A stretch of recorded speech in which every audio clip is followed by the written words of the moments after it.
अस्सलाम वालेकुम व्यूअर्स। आज जिस टॉपिक को मैं डिस्कस करने लगा हूँ वो हमारे यंग लॉयर्स के लिए, जो लॉ के स्टूडेंट हैं उनके लिए बड़ा ही अहम टॉपिक है कि लॉ के अंदर दो टर्म्स या दो तरह के कानून हैं। एक सब्सटेंटिव लॉ है और दूसरा प्रोसीजर लॉ है।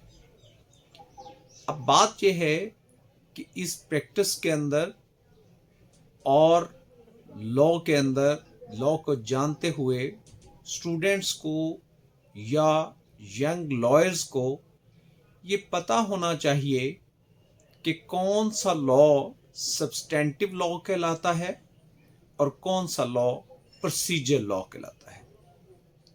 सब्सटेंटिव लॉ हमेशा वो लॉ होता है which create rights or the law under which charges are brought। कैसा कानून जो किसी के हक में कोई राइट क्रिएट करता है या जहां पर कोई ऑफेंसेस जो है उनका बताया गया हो कि अगर आप कुछ ऐसा अमल करेंगे कि जो क्राइम के जुमरे में आता हो और उसकी पनिशमेंट बताता हो, जैसा कि कॉन्ट्रैक्ट का, स्पेसिफिक रिलीफ, ये तमाम सब्सटेंटिव लॉ हैं। और इसी तरह अगर क्रिमिनल की तरफ हम देखें तो पाकिस्तान पीनल कोड जो है वो एक सब्सटेंटिव लॉ है। और जो इन सब्सटेंटिव लॉ को, जो इन राइट्स को या इन चार्जेस को जिस तरीकाकार से किसी शख्स के ऊपर इंप्लीमेंट किए जाएं, दैट इज कॉल्ड प्रोसीजर और रूल्स। तो प्रोसीजरल या रूल बेस्ड जो लॉ होता है that is called procedure law. जैसा कि पाकिस्तान के अंदर सिविल लॉ के ऊपर सिविल राइट्स की इंप्लीमेंटेशन के लिए सिविल प्रोसीजर कोड है और क्रिमिनल जितने भी ऑफेंसेस हैं उन ऑफेंसेस को एक प्रोसीजर अडॉप्ट करते हुए अगर किसी को प्रोसिक्यूट करना है तो उसके लिए क्रिमिनल प्रोसीजर कोड है, code of criminal procedure code. अब ये देखना है कि प्रोसीजर के अंदर ज़ाब्ते हैं, तरीकाकार हैं कि हमने किसी को नोटिस कैसे देना है। First of all filing of suit, अगर हम सिविल की तरफ देखें कि सूट को फाइल किस तरह से करना है, ये भी हमें प्रोसीजर लॉ में मिलेगा। सब्सटेंटिव लॉ में ये नहीं लिखा होगा कि आपका सूट जो है वो इस तरीके से फाइल होना है। फिर हमें ये भी मिलेगा कि उस सूट को फाइल करने के बाद नोटिस जारी होना डिफेंडेंट्स को। मैं भी सिविल की बात कर रहा हूं dear students and dear colleagues, कि जब सिविल की बात करते हुए सूट फाइल होगा उसका बकायदा नोटिस देना, उन नोटिस को अगर हम नहीं जमा करवाते तो उसके फिर कॉन्सिक्वेंसेस हैं। और इसी तरह फिर उसका तमाम तरीकाकार कि वो रिटर्न स्टेटमेंट आनी है, वो रिकॉर्डिंग ऑफ एविडेंस है, वो कोर्ट ने अगर एविडेंस नहीं आती तो उसके कॉन्सिक्वेंसेस हैं।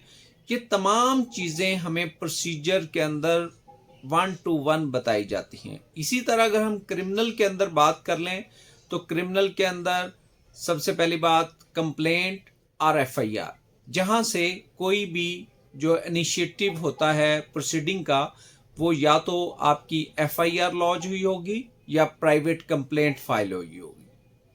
अगर हमारी कोर्ट के अंदर समाअत स्टार्ट हो जाती है तो एक्यूज को समन करना, उसके बाद उसके वारंट अगर वो नहीं आता, वारंट उसको प्रीक्लेम्ड ऑफेंडर अगर डिक्लेयर करना है तो उसका प्रोसीजर, उसके बाद फिर रिकॉर्डिंग ऑफ एविडेंस, फिर अगर कोई एविडेंस नहीं आती उसके कॉन्सिक्वेंसेस क्या हैं, किसी को एक्विटल देनी है किसी एक्यूज को तो उसका तरीकाकार, ये तमाम चीज़ें हमें प्रोसीजर के अंदर मिलती हैं।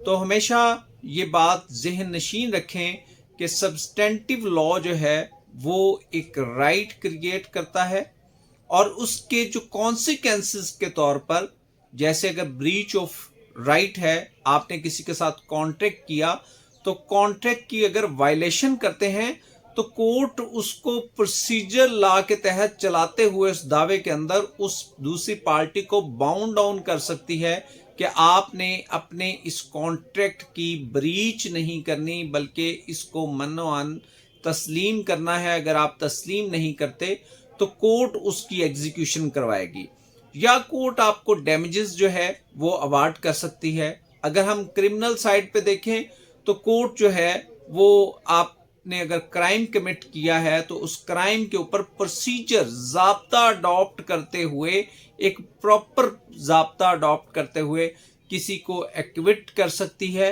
या किसी को पनिश कर सकती है। तो dear students, dear young colleagues, ये बात अब मेरा ख्याल है आपको वेरी मच क्लियर हो जानी चाहिए कि सब्सटेंटिव लॉ क्या है और प्रोसीजर लॉ क्या है। सब्सटेंटिव लॉ हमेशा राइट्स की बात करता है, आपकी वो जो राइट्स आपको कानून ने दिए हुए हैं उनके बारे में आगाह करता है, और उन राइट्स को लेने का जो तरीकाकार है, या अगर ऑफेंस बताए गए हैं क्रिमिनल की तरफ बात करते हुए, अगर ऑफेंसेस बताए गए हैं तो उन ऑफेंसेस के आगे पनिशमेंट का तरीकाकार, उनके ट्रायल का तरीकाकार, वो सारे का सारा प्रोसीजर लॉ में होता है। Thank you very much viewers.